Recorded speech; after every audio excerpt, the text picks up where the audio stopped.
Hi folks, Alex Klingelhoeffer here with Exencial Wealth Advisors. It is 8:31 here in the middle part of the country on Wednesday. It is January 18th, 2023. Here's your morning jog around the economic headlines of the world. I want to start off with Microsoft, which is cutting 10,000 jobs. That seems to be the key number. Amazon went from 10,000 to 18,000. You've got a number of other companies all cutting around 10,000 jobs. For Microsoft, that equates to about 5% of their workforce. No surprise, as the tech giant joins the cacophony of other companies cutting headcount and trimming short of the bio and 5% of their workforce. Of course, we're seeing it in finance with Goldman Sachs also doing a headcount reduction.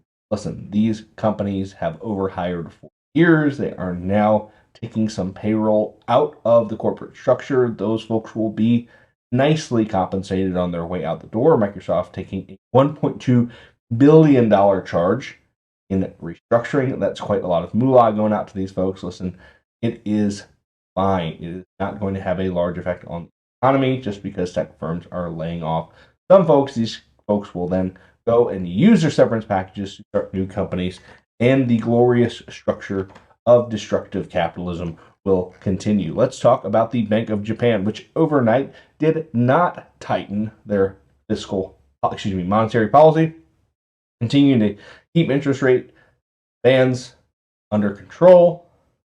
Japan really starting to play with fire. Right? Everyone else is raising Japan's, keeping the rates at zero. What does this mean? It means that the yen will continue to devalue against all major currencies. That will make Japanese exports more attractive, but will crush their population with inflation, not something they can afford given their population dynamic. And be on the watch out. They could have some issues in the future. Last but not least, let's talk about mortgage demand jumping nigh 30% over the last week as mortgage rates slumped a little bit. Now let's take a look. Every single time mortgage rates slump just a little bit, you get a huge spike in mortgage applications, right? There is demand out there for refinancing. There is demand out there for new home applications. Folks just need to stop seeing the trend line going up. There's lots of demand out there.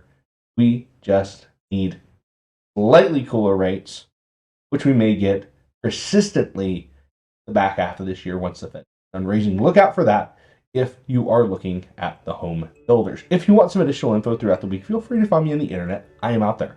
Then, you, your family, have a wonderful Wednesday. I'm out.